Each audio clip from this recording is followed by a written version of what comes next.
सर्वांना मला किती लोक ओळखतात इथे? ओळखतात का तुम्ही? नाही ना? तर सर्वात आधी मी माझा परिचय करून देतो. तर माझं नाव आहे केवल एलमुले. मी राजुरा तालुक्यातला सुबया गावचा. तर मी अंबुजामध्ये 5 बॅचचा विद्यार्थी आहे. तर आमची पहिली बॅच होती. तर अंबुजा येथे मी ग्राफिक डिझाइन हा कोर्स केला.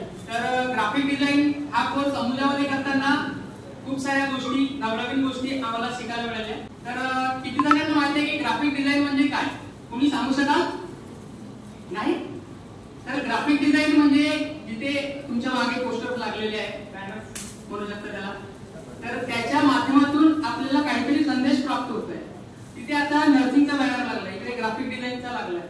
तर तिथे लिहिलं आहे प्रवेश देणे सुरू आहे. नर्सिंग ही एक कला आहे, तिथे लिहिलं आहे. तर त्याच्या माध्यमातून टेक्स्ट आहे, तिथे फोटो टाकलेले आहेत. त्याच्या माध्यमातून आपल्याला सगळ्या गोष्टी डायरेक्ट आपल्या माइंड मध्ये चालल्या. तर त्या व्हिज्युअलच्या माध्यमातून जे आपण कॉम्प्युटरच्या जे सॉफ्टवेअर्स आपण शिकतो, जसं आपण फोटोशॉप असेल, कोरेड्रॉ असेल, ते आपल्याला ग्राफिक डिझाइन मध्ये शिकवतात. तर ग्राफिक डिझाइन 3 महिन्याचा आपण कोर्स केला तर ग्राफिक डिझायनर होऊ शकत नाही. परफेक्ट ग्राफिक डिझाइन साठी आपल्याला प्रॅक्टिस करावी लागते. जेवढी जास्त आपली प्रॅक्टिस राहील तेवढं आपण परफेक्ट बनतो. परफेक्ट कोणीच नसतं. आजचा काळ अपडेट होत आहे, नवनवीन टेक्नॉलॉजीज येत आहे. तर त्याच्यामध्ये आपल्याला रोज काम करावं लागतं. त्याबरोबर मी ग्राफिक डिझाइन शिकलो. माझं स्वतःचं एक YouTube चॅनल सुद्धा आहे, त्यावर मी काम करतो. एवन क्रिएशन चंद्रपूर तुम्ही सर्च मारू शकता. एवन चंद्रपूर असं जरी टाकलं तरी तुम्हाला माझे व्हिडिओ येऊन जाईल. ग्राफिक डिझाइन खूप मोठी फील्ड आहे. याच्यामध्ये खूप साऱ्या संधी आहे आपल्याला. याच्या माध्यमातून आपण भरपूर सारे पैसे सुद्धा कमवू शकतो. आज प्रत्येकालाच जे काही कंपन्या असेल, राजकीय पक्ष असेल, सेलिब्रिटी जे आहे, त्यांना सगळ्यांना आपल्याला सुद्धा फेमस व्हायचं आहे, लोकप्रिय व्हायचं आहे. त्यासाठी सर्वजण काम करत आहेत. तर कंपन्यांना सुद्धा त्यांचे ऍडव्हर्टाइजमेंट लागते. जसं आता मी YouTube वरती काम करतो, तर मला स्वतःचे थंबनेल सुद्धा बनवावं लागते, पोस्टर सुद्धा बनवावं लागते. तर हे काम कोण करू शकतो? बाकी कोणी नाही करू शकतो. ज्याला ग्राफिक डिझाइन येते तोच ते पोस्टर्स बॅनर बनवू शकतो.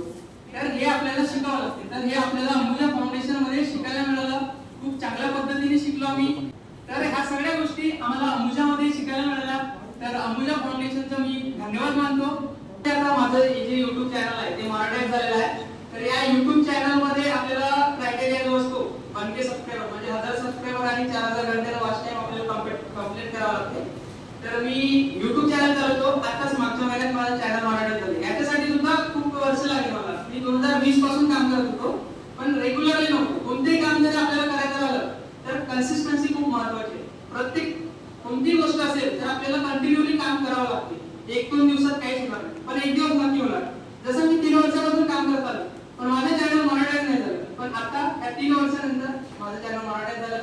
त्यानंतर मी बाकी पॉलिटिक्सचे वगैरे बॅनर डिझायनिंग, व्हिडिओ एडिटिंग ते सुद्धा काम करतो. त्याच्यातून माझा अर्निंग सोर्स होते.